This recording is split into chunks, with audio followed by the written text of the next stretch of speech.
Coucou les filles et papa, nous voilà le 24. Dernière fois que je fais cette vidéo là. C'était un mois de décembre pas mal, hein, vraiment pas mal. Même si quand je continue j'ai été très déçue par 15. Non, j'ai vraiment été déçue sur le fait qu'on avait plusieurs fois, enfin 3 fois certains, alors que d'autres on aurait pu avoir 2 fois plus tôt ou même encore des nouveaux. Mais c'est pas grave, je ne sais pas quand Vaiana est sortie, j'aurais vraiment voulu une histoire avec elle. On passe à la case numéro 24 sur La Belle au Bois dormant. Ça va être très très sympa aussi ça. C'est vrai qu'il y a plein de Disney qu'on n'a pas forcément eu, qui aurait été sympa d'avoir. Allez, alors on commence. Un Noël magique. En ce jour de décembre, Aurore est triste. J'ai l'habitude de passer Noël avec mes tantes, explique-t-elle à Philippe. Elle parle de Flora, Pâquerette et Pimprenelle, les 3 fées qui l'ont élevée. Invitons-les pour les fêtes, propose alors Philippe. Le lendemain, il part pour une mission royale. Aurore profite de son absence pour préparer le réveillon avec les fées. Aurore leur précise qu'elle veut un Noël comme ceux de son enfance, sans magie. D'un commun accord, elles mettent leurs baguettes de côté. Aurore et ses tantes vont dans la cuisine. La princesse pense au cadeau de Philippe. « J'aimerais fabriquer quelque chose. Mais quoi ?»« Une chemise, suggère Flora. »« Mais je ne sais pas coudre, s'inquiète Aurore. Ne t'en fais pas, nous te montrerons comment faire, la rassure Pâquerette. Est-ce une bonne idée ? Vous vous souvenez des chaussettes qu'on accrochait au manteau de la cheminée ? Dit Aurore. Elles n'avaient pas de fond et les cadeaux étaient tombés.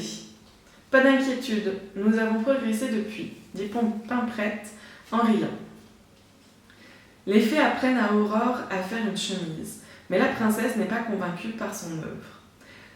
On ne dirait pas vraiment une chemise, si. Elle leur demande cette dernière. Aurore se prépare pour le retour de Philippe. Les fées la conseillent sur sa robe. Rouge, dit Flora. Non, bleu, dit Pimprette. Pourquoi pas violette, dit Pâquerette. Alors, Aurore choisit finalement cette dernière. Puis, les 3 fées la coiffent d'une couronne de houx. Il est temps d'emballer le cadeau de Philippe. Aurore s'en occupe avec les fées et le dépose au pied du sapin. Elle a impatience de retrouver son prince.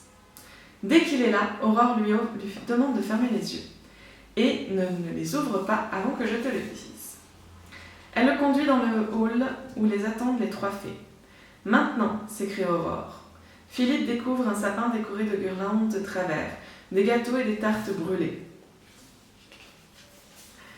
Voici ton cadeau, dit Aurore. C'est une chemise ? Je me suis trompée de taille, rit Aurore. Même s'il n'est pas parfait, ce Noël respire le bonheur. Très mignonne pour l'histoire.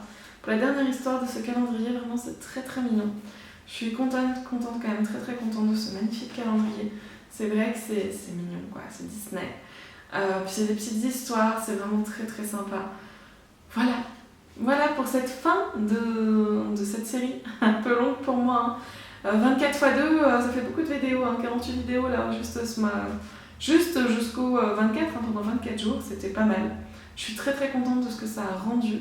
J'espère que toutes ces vidéos vous auront plu. Et puis je vous dis à la semaine prochaine pour la suite des vidéos.